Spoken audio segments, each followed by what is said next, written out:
Yep, salut à tous. Aujourd'hui j'ai décidé de commencer cette vidéo par un petit bout de route pour vous montrer un petit peu à quoi ressemblent les routes en Inde. Et je suis donc sur la route qui va me mener aux caves de Ellora. Donc la ville la plus proche c'est Aurangabad. J'ai donc fait quelques heures de bus pour me rendre là-bas. Et Ellora Cave, cela consiste à un ensemble de 34 caves. Et je vais vous faire visiter tout ça comme d'habitude. Cette vidéo sera en 3 parties. Donc le temple de Kailasa pour commencer. Et puis ensuite les caves qui sont à droite et à gauche du temple de Kailasa. Donc une vidéo riche. Et vous allez voir ce que vous allez voir. Allez, bonne visite à tous. Et rendez-vous dans moins d'1 minute à l'entrée du temple de Kailasa.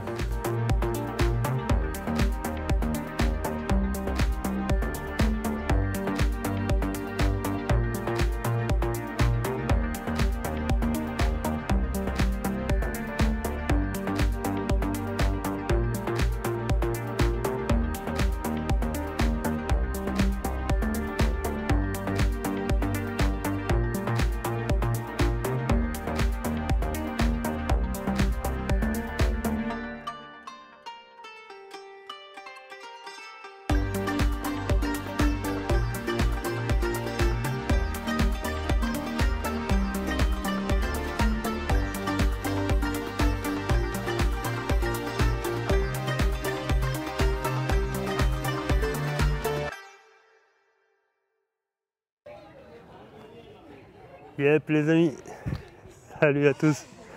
Alors aujourd'hui je risque d'avoir un grand sourire sur mes lèvres parce que là je suis en train de réaliser un de mes rêves, disons au moins un de mes rêves archéologiques, puisque je suis devant, et waouh, je suis en face des caves de Ellora. Donc voilà, pour ceux qui connaissent Ellora Cave en Inde. Ça fait des années et des années que je regarde ce site sur internet et qui me paraît être un des sites les plus beaux de la planète. Et je vais retourner la caméra de suite et vous allez me dire ce que vous en pensez. Mais c'est assez exceptionnel ce qu'il y a sous mes yeux là. Et c'est unique au monde, hein, je crois. Hein. Donc profitez-en. Et je vais en profiter aussi.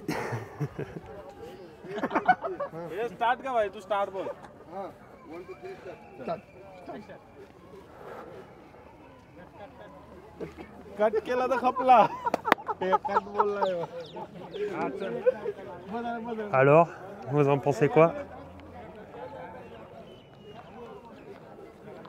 Exceptionnel, hein? Ellora Cave. Purée que je suis content. C'est énorme. Donc le principe de ce site, il est simple, hein. C'est que vous voyez ici il y avait une colline et qu'ils sont partis du haut de la colline et qu'ils ont commencé à excaver. Et au fur et à mesure qu'ils ont excavé, ils ont en même temps sculpté tout l'ensemble. Donc ici il n'y a aucune pierre, c'est un ensemble monolithique. Tout ce temple est un monolithe, il n'y a aucune pierre qui vient de l'extérieur. Tout a été sculpté dans ce rocher. Voilà. Donc c'est énorme, c'est comme je disais unique au monde. Il y a d'autres sites ici en Inde qui sont disons ressemblants. Il y a beaucoup de caves comme ça en Inde en fait. Donc je suis déjà allé en visiter quelques-unes autour de Mumbai et maintenant je suis là. Voilà. Donc ici il va y avoir, je vais vous dire un peu ce que je sais sur cet ensemble. Ici il va y avoir 34 caves sur plus de 34 caves sur en gros 2 km de falaise. Donc là il y a une quinzaine de caves sur ma gauche et une quinzaine de caves sur ma droite. Ça appartient à 3 groupes religieux, donc il y a 3 mouvements religieux. Donc il y a le bouddhisme, c'est eux qui ont commencé à à sculpter, c'est les premières caves, les plus vieilles. Donc de la cave numéro 1 à la cave numéro 12, c'est le bouddhisme. Les 4 dernières, c'est le jainisme.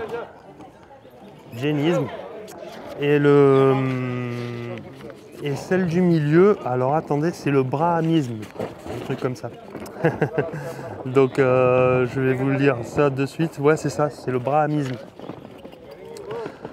Donc voilà, bouddhisme, brahmanisme, jainisme, c'est les noms en... Je pense que ça se dit pareil en français. Donc voilà, c'est énorme, c'est fabuleux. Donc là déjà on n'est pas rentré, il y a un premier mystère. Qu'est-ce que c'est que cette cave qui part dessous là? Je sais pas ce qu'il y a là-bas dessous. Mais en tout cas, j'ai entendu parler aussi dans les vidéos de Pravin Mohan qu'il y aurait tout un ensemble souterrain ici aussi. Donc il avait remarqué des galeries qui partaient, des petits conduits qui partaient un peu partout en sous-sol. Et trop petits pour que ce soit des humains qui les aient creusés, parce que c'est ça aussi, quand il y a des galeries petites sous terre, dans la roche, on se demande qui est passé là, comment on a pu aller creuser, forer des petits conduits sous terre, dans la roche. Hein, si on n'a pas de foreuse ou si on n'a pas la place de faire passer un bonhomme pour aller creuser, ben c'est pas logique. Ces petites galeries sont pas du tout logiques. Et on se demande, enfin, elles sont très mystérieuses en tout cas. Donc voilà. On est parti. Donc c'est de la roche, ce que je peux voir ici, de la roche basaltique.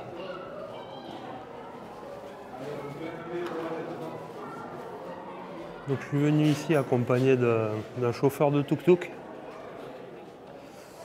qui m'a récupéré à mon hôtel ce matin, qui m'a amené ici. On a eu pour en gros 30 km de tuk-tuk, donc il y a 3/4 d'heure de route en gros. Ça me coûte 1200 la journée avec le chauffeur. Donc c'est pas très cher, hein, c'est 12-13 euros.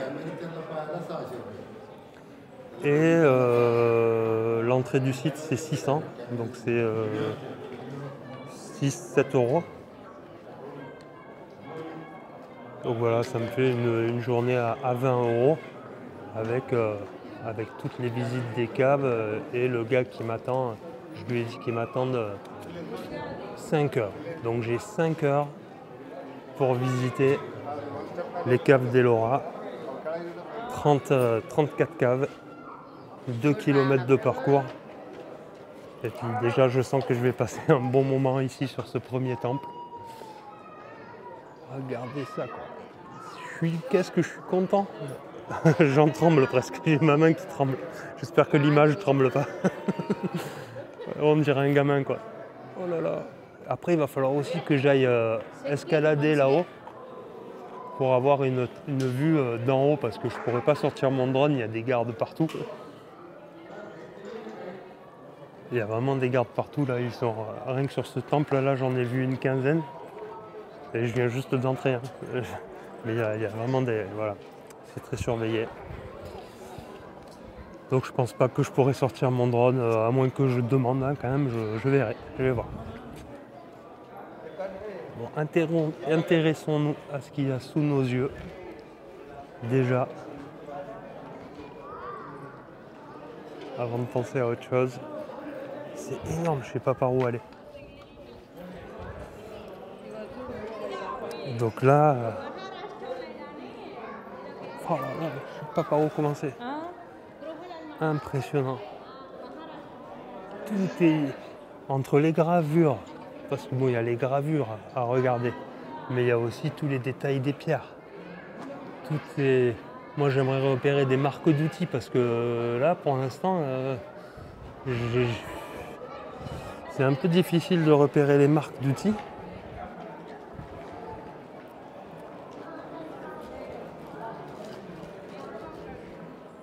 Oh là là. là là là, mais que c'est énorme. Regardez ça.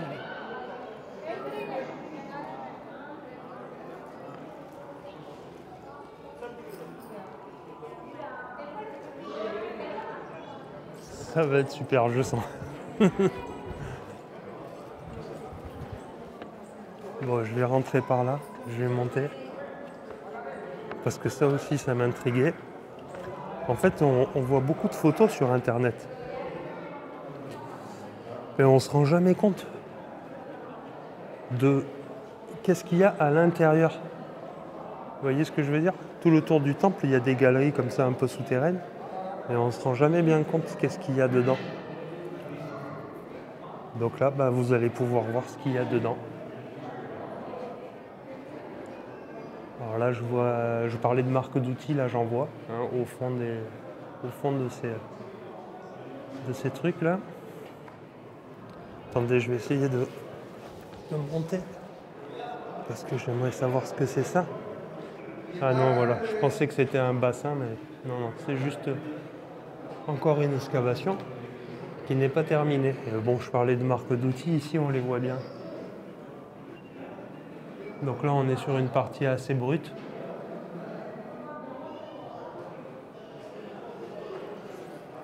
Là, à l'intérieur, on voit encore des décorations. Hein.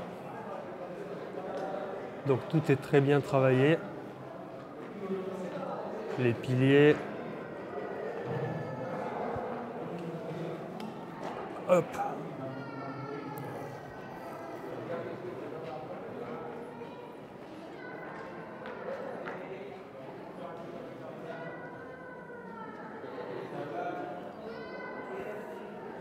Ouais, il y a quand même beaucoup de restes d'enduit, hein. Je suis surpris, je suis vraiment surpris, je n'avais pas du tout vu ça. Et pourtant j'en ai vu des photos d'Ellora Cave. Mais en vrai, je trouve qu'il y a beaucoup d'enduit. Hein. Regardez là-bas aussi sur le premier temple, tout est peint. Ouais, je suis surpris, voilà, première... c'est pour ça que ça sert de se déplacer.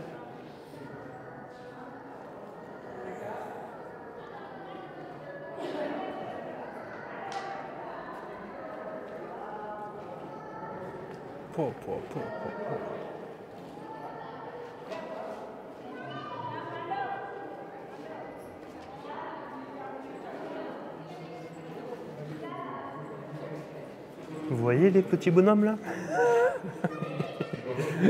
C'est énorme. Hein. Regardez ça quoi. La roche. Vous voyez ça, c'est de la roche de lave.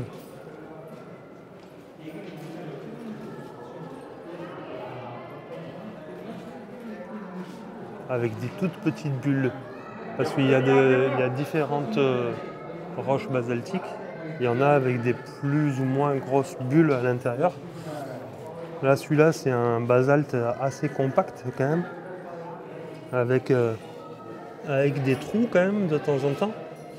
Mais après, c'est pour ça que peut-être aussi les enduits, vous voyez, les enduits venaient boucher les trous du basalte. Et ici, on voit, hein, il y a du vert, du blanc.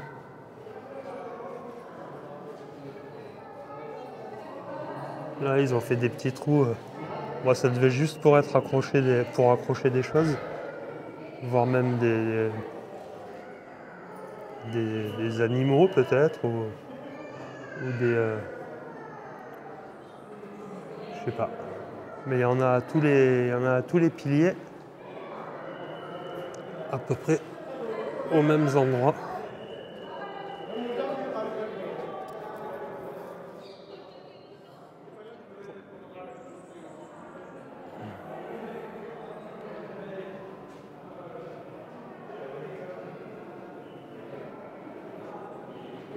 Donc dans chacune de ces niches, il y a une sculpture différente.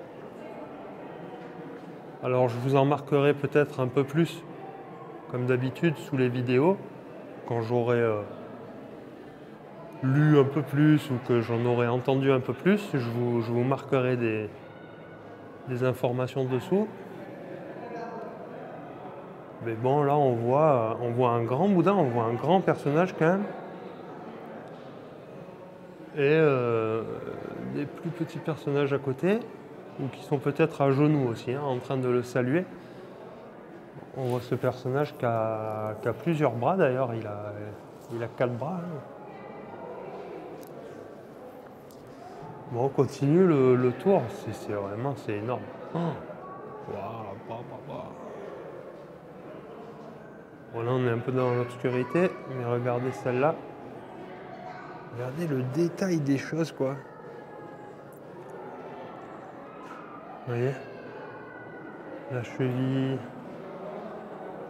le genou, la ceinture, le bâton. Et alors là, qu'est-ce qu'il a? Oh, waouh! Ok, quoi. Alors lui, c'est pareil, il a 6 bras. Et il a enfourché dans son bâton, je sais pas trop, un homme, ou je sais pas. Et là, on voit toujours ce même personnage, avec toujours des personnages plus petits en bas. Il est sur un char. Là, il est sur un char, ouais.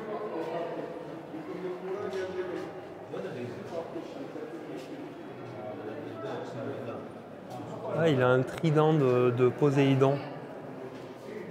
Ah, il a un trident. Donc, vous voyez, ça continue loin comme ça, là. Là, j'ai au moins 50 mètres. Facile. 50-70 mètres. Avec tous les 2 mètres, une sculpture, quoi.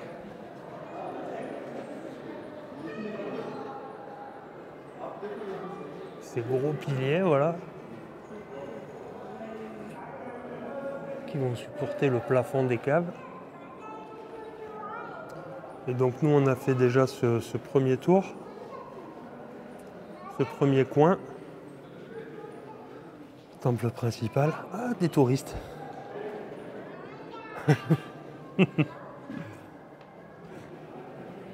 Et après, on pourra aller aussi dans le temple à l'intérieur. Bon, déjà, je vais passer peut-être 2 heures sur ce temple. Avançons petit à petit, no stress.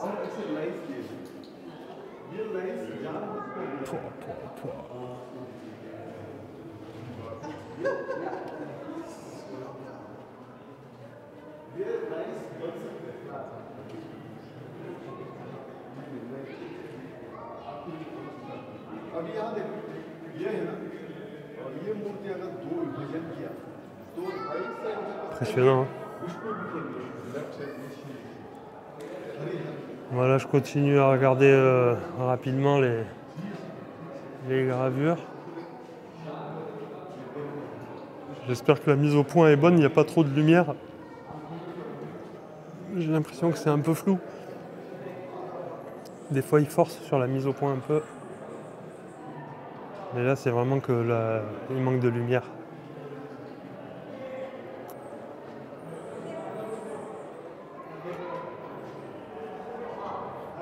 Donc on continue, hein, c'est certainement toute l'histoire là. Voilà, là, mais c'est flippant. C'est quoi ces figures? Alors là, il y a une figure de... Il y a toujours les mêmes bras. Non, lui, il a 4 bras. Il en a pas 6, mais il a en plus une tête de... Désolé, je connais pas ces personnages. J'essaierai de vous mettre les noms. Mais là, il est en train d'éventrer avec ses mains, d'ouvrir le ventre d'un personnage. Là. Vous voyez? Là, il est en train de lui arracher le ventre.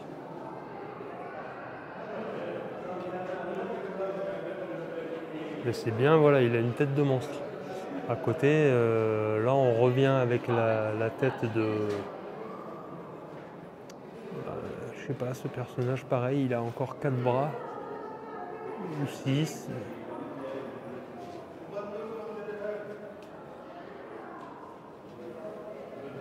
Est-ce que c'est le même personnage qui se transforme en monstre? des fois. Et on voit toujours ces petits êtres, petits personnages en dessous de ce grand personnage.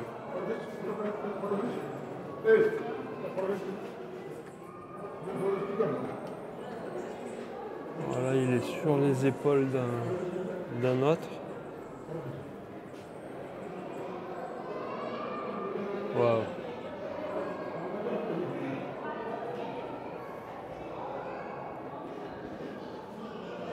Hein.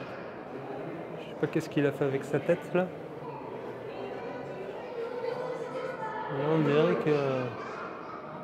qu'il a un problème avec sa tête là, non? Je sais pas.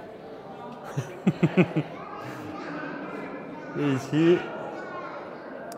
ici c'est marrant parce qu'on dirait une sirène. Hein. Vous voyez ce personnage là? Donc il y a une dame, mais ici, là, c'est la ceinture de la sirène avec sa queue. Et dans sa main, il a la queue de la sirène. Donc là, il y a un personnage avec, ouais, pas des jambes, mais une queue de sirène. Je repère peut-être pas tout, hein, mais j'essaye. Beaucoup d'informations sur ces murs, j'imagine. Mais j'ai pas voulu prendre de guide. Hein. J'ai préféré marcher tranquillement à mon rythme. Hop, hop, hop, hop, hop. Il y a une dame qui a glissé, qui est tombée là juste à côté.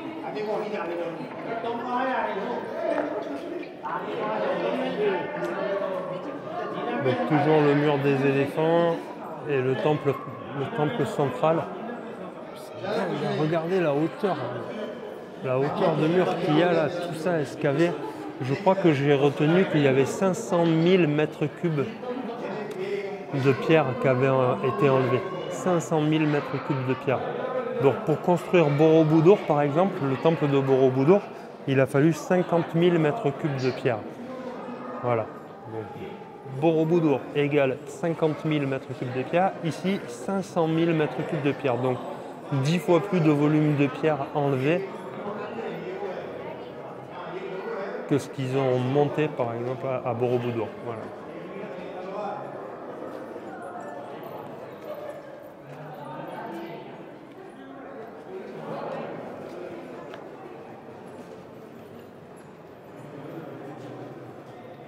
Donc là on entre, bon j'aurais fait le tour de la galerie. Ces piliers sont monstrueux.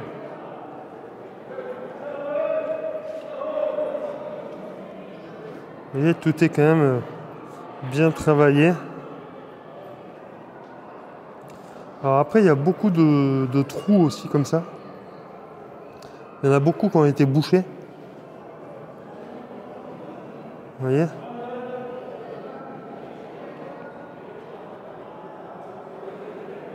Waouh! Et ici, vous voyez là en face?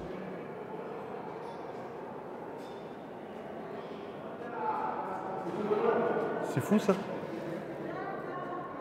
Bah merde. Il laisse un truc comme ça. Il n'y a pas de corde. Ici là, c'est quand même assez brut. Il y a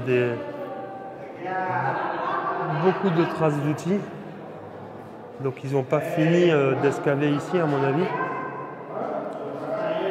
Le truc là, c'est que je suis intrigué par cette porte. Cette porte là, elle est bien sculptée, elle est bien marquée. Mais je sais pas du tout où ça va quoi. Ils n'ont pas l'air motivés non plus pour y rentrer. Donc ici on est sur la dernière des arches, voilà, qui fait le tour. Et je sais pas ce que c'est ici, mais il y a tout plein de personnages. Donc il y en a 4, 6, 8, 10, 12, 13, 16. Ça ressemble comme, comme au dîner au repas de la Seine, vous savez. Bon, donc là, ouais, tous ces personnages, pas mal de choses à voir.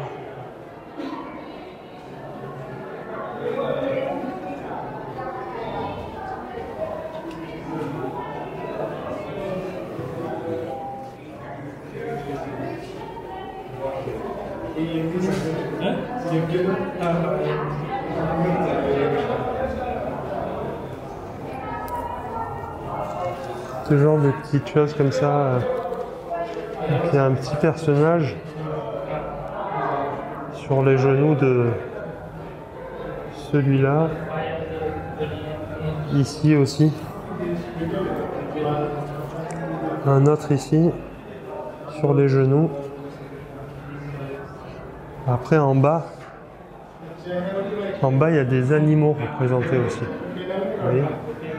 Donc tous ces personnages, c'est Bouddha, mais c'est beaucoup de femmes, sont tous assis sur des animaux. Donc ici c'est une vache sacrée.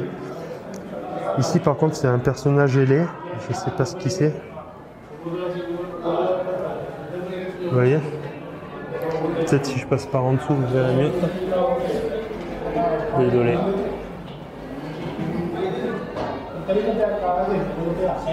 Non, c'est pas mieux.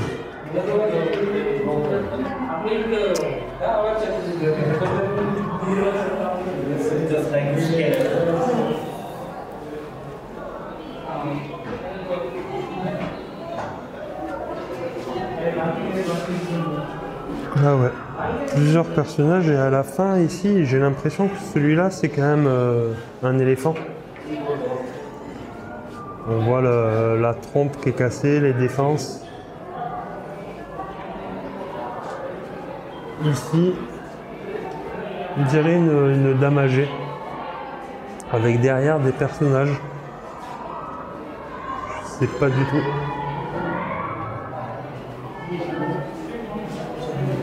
À côté, waouh. Et toujours pareil, tout ça taillé dans la même montagne. Vous voyez en bas, il est assis lui sur un lion. Voilà. Bon allez, on va avancer. Quand même. Il est 10h30. Donc ça va, ça fait juste une petite heure que je suis là.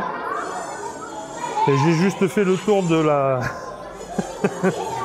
Une heure, j'ai juste fait le tour de la petite galerie. Donc maintenant on va attaquer la visite de... Même pas encore, parce que je vais finir le tour.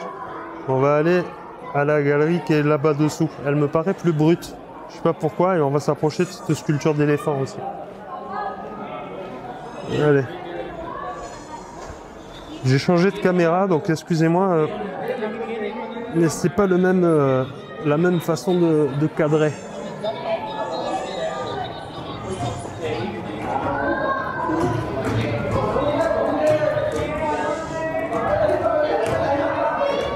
Vous voyez cet éléphant là? Énorme.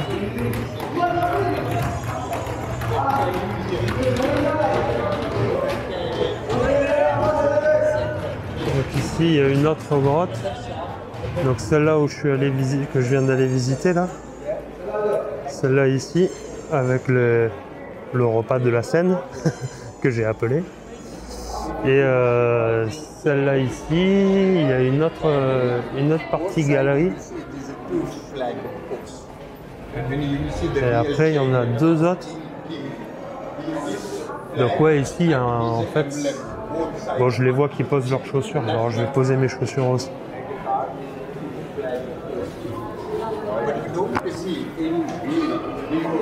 Je vais poser mes chaussures parce que c'est un lieu un peu de prière ici.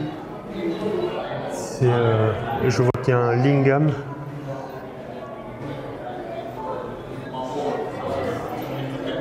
Ici ouais, c'est marrant. Un carré avec 4 carrés, je sais pas. toujours pareil, des sortes de crochets pour accrocher les choses. Toujours des plafonds décorés.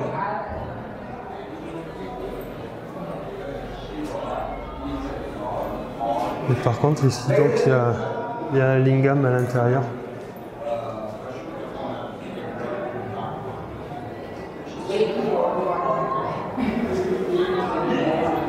Je vais laisser prendre des photos. Ouais.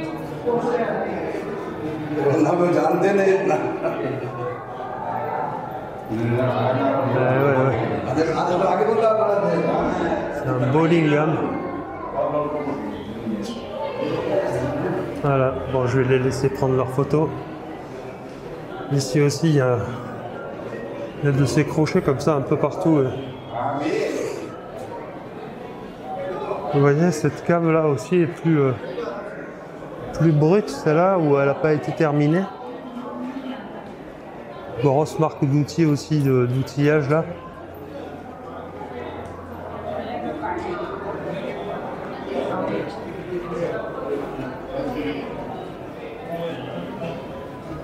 Wow.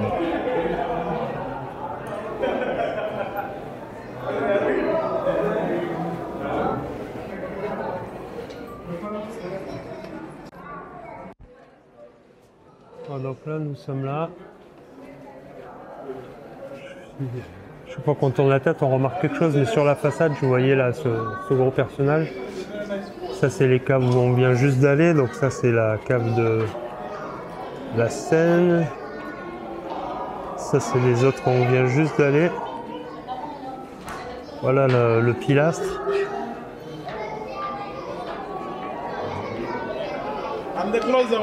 Là, il y a le temple principal. Et ce qu'on va faire maintenant, c'est que je vais monter. Sorry. Je suis un peu au milieu, je vais monter. Donc voilà, on va monter par là.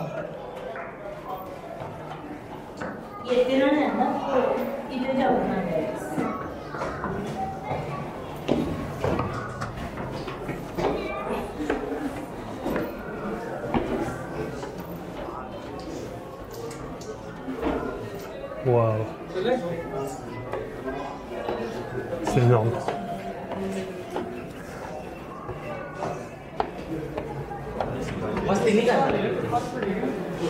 Puis regardez, grosse fleur de lotus. Je crois que c'est une fleur de lotus. C'est énorme.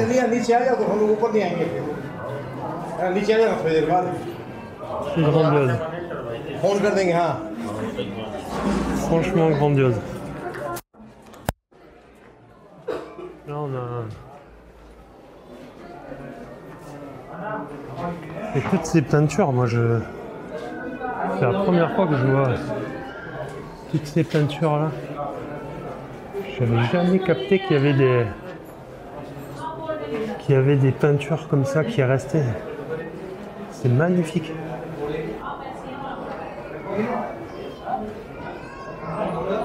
C'est magnifique. Tout décoré comme ça. Waouh! Mais qu'est-ce que ça devait être beau! Là, je vois du rouge sur ce personnage de Bouddha, j'ai l'impression. Oula! Oula!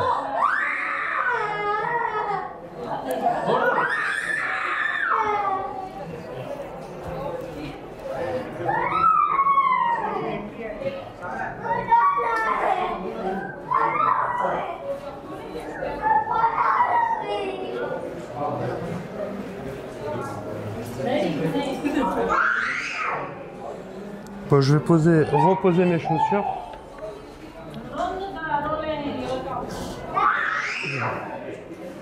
Je vais reposer mes chaussures et aller là-dedans alors.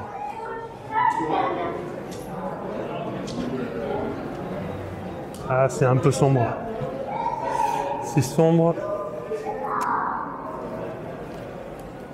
Je sais pas trop si je peux allumer ma lampe.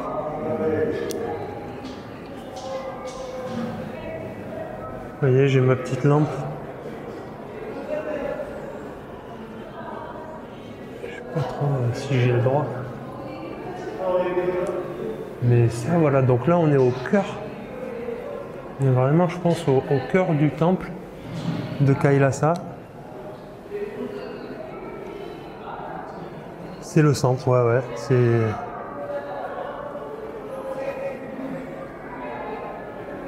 Waouh! Tous les piliers là sont très décorés. Comme tout hein, d'ailleurs. Mais vous voyez, là c'est assez à la lumière je pense. Là on a un petit personnage en bas, avec des sortes d'oreilles pointues, presque on dirait un petit diable.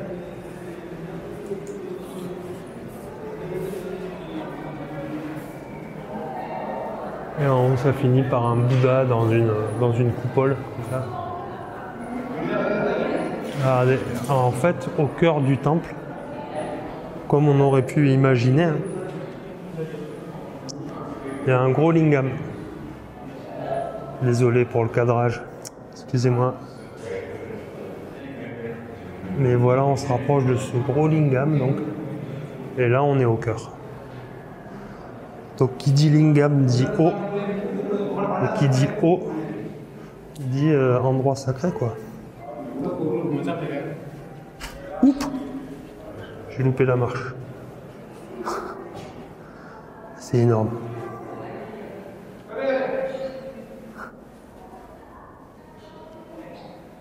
C'est énorme. En fait, là, il y a le gros lingam. Ah, pardon, sorry. Il y a le gros lingam.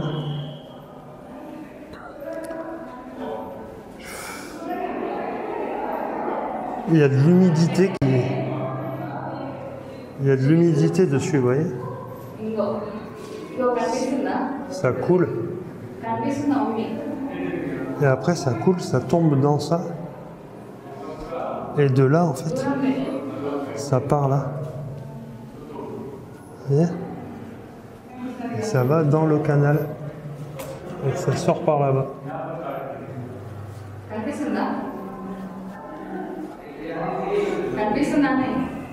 Donc là, on a le gros lingam central du temple. En diamètre, il fait quasi 1 mètre. Et donc c'est pareil, il y a la partie circulaire. Après, il y a une partie dessous en octogone. On voit bien là. La base. Peut-être en bas, donc une troisième partie carrée, comme on avait vu sur les temples du Cambodge.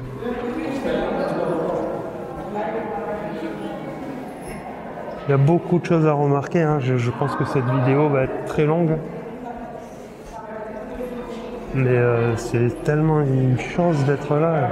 Vous voyez le sol ici, il est quasiment tellement il a été... il est poli quoi, il est vitrifié quoi. Vous voyez comme ça brille. Tout le sol là est comme vitrifié, à force peut-être du passage des pèlerins. Et les gens ici, pieds nus, voilà, entre... Moi je pense que c'est le passage successif des gens qui ont fait que la pierre s'est polie comme ça. Des fois, je sais pas, ça me fait penser aussi aux pierres du dolmen de Menga, je sais pas pourquoi je pense à ça. C'était au tout début de mon voyage hivernal, donc cette année. Et on voyait qu'il y avait des pierres du dolmen qui étaient comme vitrifiées. Mais j'avais remarqué, moi, que la vitrification, elle était surtout au niveau de la hauteur d'une main d'homme. Et donc, j'avais l'impression que c'était comme si, à force de passer la main, ça avait poli la pierre. Et fait cet effet de vitrification. Mais bon, voilà, hein, c'est des idées, tout ça. Mais moi, je pense que ouais, ça peut être un peu du polissage. Et alors là, regardez ça, c'est énorme. Waouh! Des sillons pour Joe. C'est fabuleux. Et ici, qu'est-ce que c'est? Et ici, au sol, vous voyez? Il y a un quadrillage, il y a une craie, il y a une croix quadrillée avec des petites croix dedans. Je sais pas ce que c'est du tout. C'est marrant ça. Et à côté les sillons.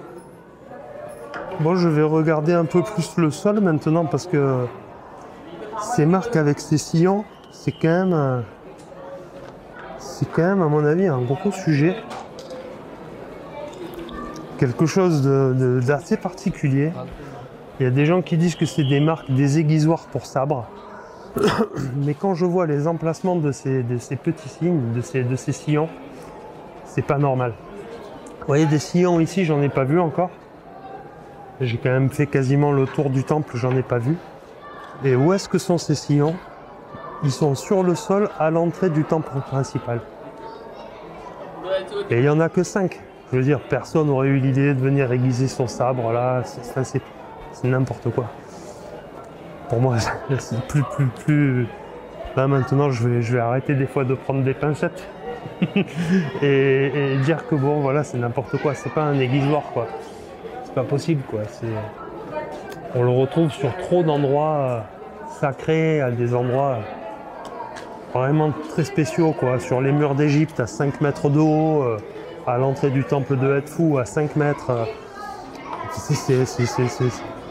Bon, voilà, les théories ne tiennent pas en tout cas.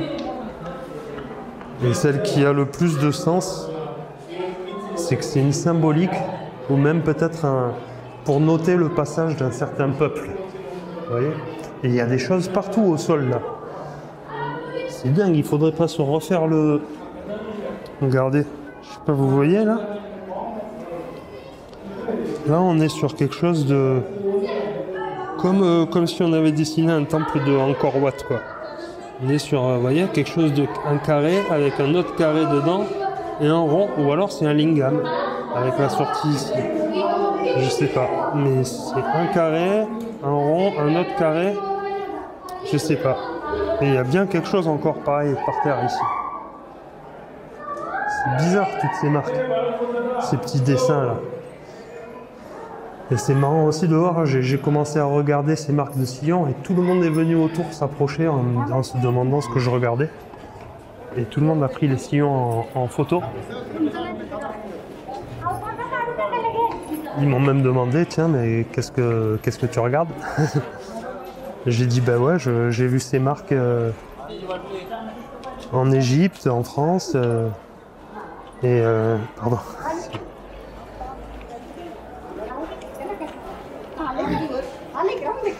Ouais, j'aurais pu remettre mes chaussures.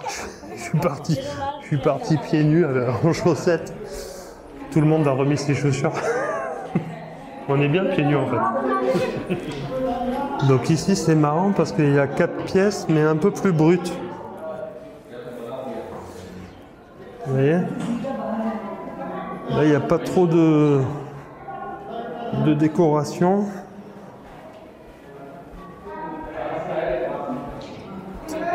Mais ça sort par là. Ah, j'ai vu qu'il prenait une photo.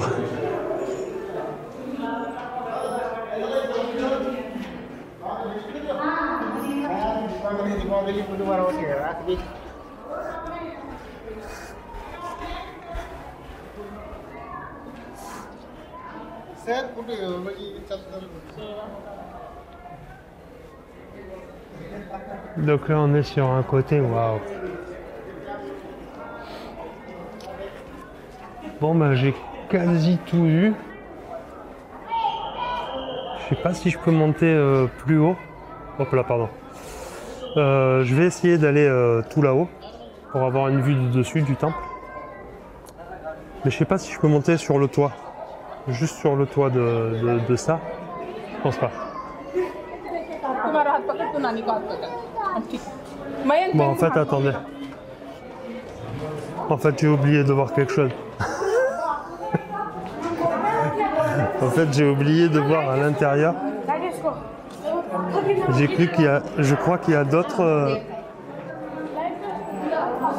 J'ai vu depuis... J'ai vu depuis l'autre côté en fait qu'il y avait des pièces que j'avais pas vues en fait. Donc là je retourne dans le temple principal. Regardez, regardez. Il y avait tous les gens là. Ils sont assis. Ah non, c'est des enfants. C'est peut-être une classe en fait. Ouais, je suis pas allé derrière en fait. Vous voyez, je suis allé là sur la gauche où il y a le lingam. Oh là là, waouh. Mais j'étais pas allé à l'arrière du temple. Waouh. Mais regardez tous ces enduits, c'est fou. C'est fou comme c'est beau. Regardez. Waouh.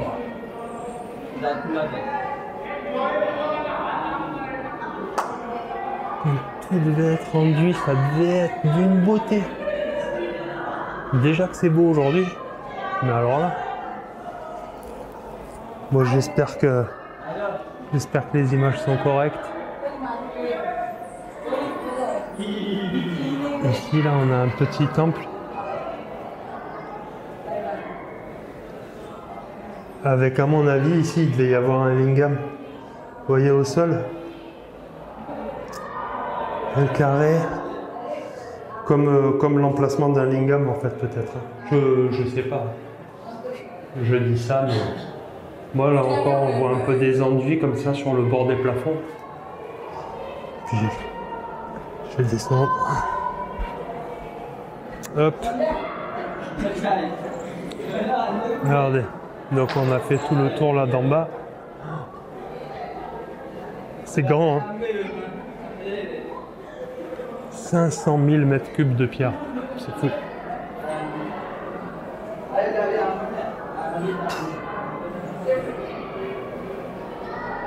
Tous ces détails, regardez ça. Oh là là là là là là là. Ouais, ben les amis, vous voyez, j'ai la main gauche sur ma tête comme ça en me disant mais waouh, mais comment ont-ils fait quoi? Avec quels outils, avec Donc là, comme je disais au départ, on est dans la partie brahmiste. Donc là, on n'est pas sur du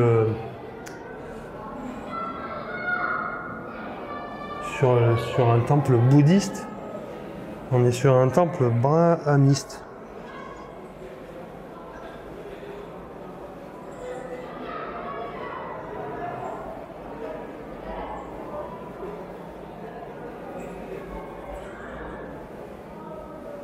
Je sais pas à quand il date ce temple, mais moi je dirais, sans trop me tromper, je pense qu'ils doivent dater ça du 4e, entre le 4e et le 8e siècle. Puisque la partie bouddhique, il la date entre moins 100 et plus 300 ou plus 400. Donc ça doit suivre, entre plus 400 et plus 800. Je pense. C'est cool. Et ouais, moi c'est ces enduits qui me surprennent le plus, je crois. Puisque c'est quelque chose, je ne savais pas. Avec toutes les photos que j'ai vues sur ce temple, comment j'ai pu passer à côté des enduits, ou comment les gens qui postent des photos du temple n'ont pas mis ces enduits, quoi. Je pige pas, quoi. Donc ici, eh ben, en fait, ça récupère l'eau du gros lingam à l'intérieur du temple, vous voyez. Donc là, il y a un trou, et là on est, vous voyez, dans la partie lingam.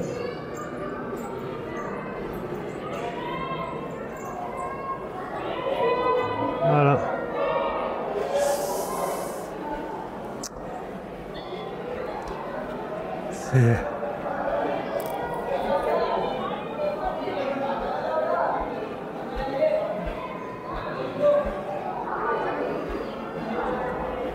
très très beau.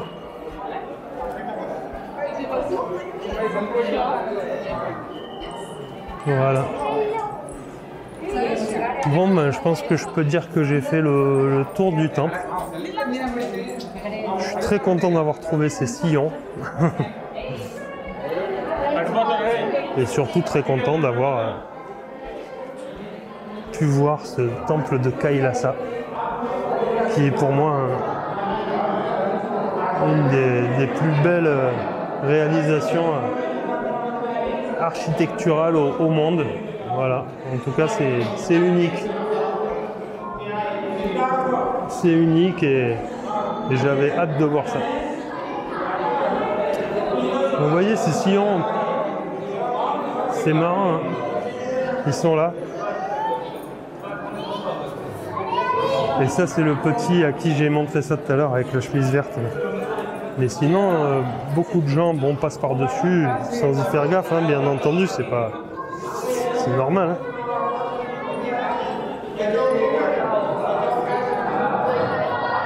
Mais c'est vraiment spécial.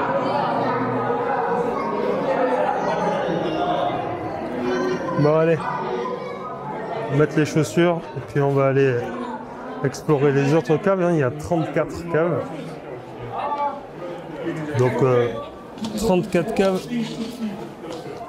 Et j'en ai visité pour l'instant une. Mais c'était la plus grande et celle que je voulais absolument voir. Donc voilà. Bon allez, je mets mes chaussures.